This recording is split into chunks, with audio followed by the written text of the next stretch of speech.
So tomorrow we're going to start working with watercolor. And as you're drawing or adding your shapes right now, think about the types of colors that you want to use. You want to use colors that are right next to each other on the color wheel, and we've talked about that in the past, about your warm colors and your cool colors. For example, if you're going to use a red and then you want to add green to it, if they mix together, you're going to have an issue because they're complementary colors. And if you mix colors on the opposite side of the color wheel, you're going to get a brown. So then now you have brown, red, and green, and you're not going to like what you have. So for an example right here, I'm going to show you different watercolor techniques. I have 5 different techniques here, and I chose cool colors that are right next to each other on the color wheel, so I use green and blue. So right now what I'm going to show you is I'm going to make sure that I wet my brush because these are watercolor paints. To activate the paint, you do need to get it wet. Make sure your brush is nice and wet. I'm going to go ahead and pick my blue. After I do that, I'm going to go ahead and glide the brush over using the dry technique. And the dry technique is using your watercolor paint onto the dry paper. You're going to let that dry. Depending on how much water you're using with watercolor, your paint might take a little longer to dry, so just be mindful about that. What I'm going to do now is I'm going to go ahead and move on to the next technique, which is wet on dry.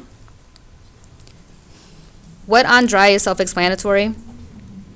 So I'm using my paintbrush again, putting it onto the dry paper. I'm going to need to take some time. I'm going to be patient, wait for that to dry. Move on to the next one.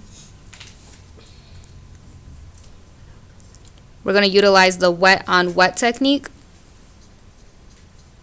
I'm going to go ahead and wet my brush. Wet on wet is utilizing wet watercolor on top of wet watercolor. As you can see here, I have way too much water. So what I'm going to do is just spread that out, make it even, so my paint doesn't clump on my paper.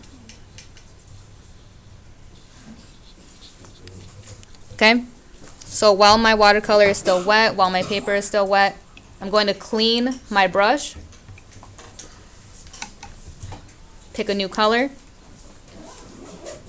just so I don't mix the paint on the palette. And if you mix the paint on your palette,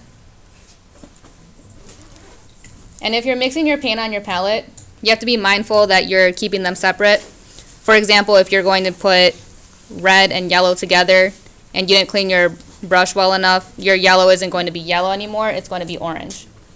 Tylee. So what I'm going to do now is I'm going to go ahead and make sure my brush is nice and clean. Once it's clean, go right on top of that green. Using wet on wet technique, putting my green right on top of that blue. Mixing them together on the paper, not on the palette.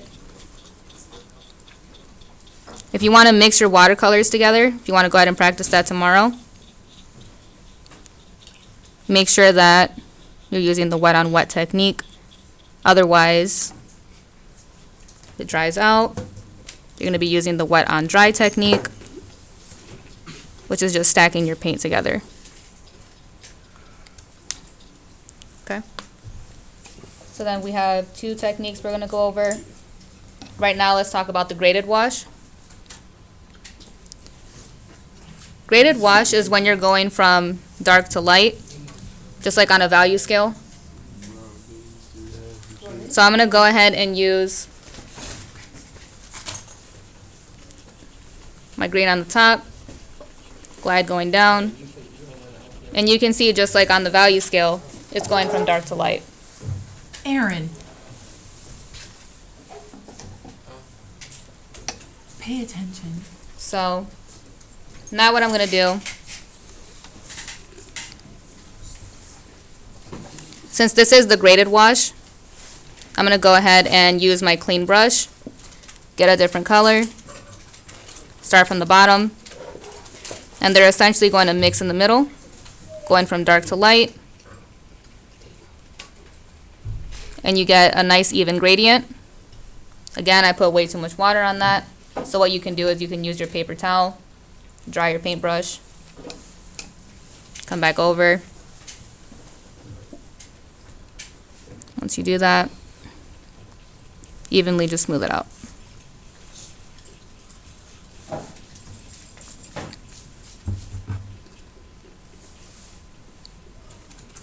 And then like Miss Mormon said, when you're using watercolor, it's going to look a lot different wet than dry. So make sure you have patience and make sure that you're not overworking your watercolor. Because like I said, we're not going to give you a new paper. What you have is what you have. So just be patient and work with it.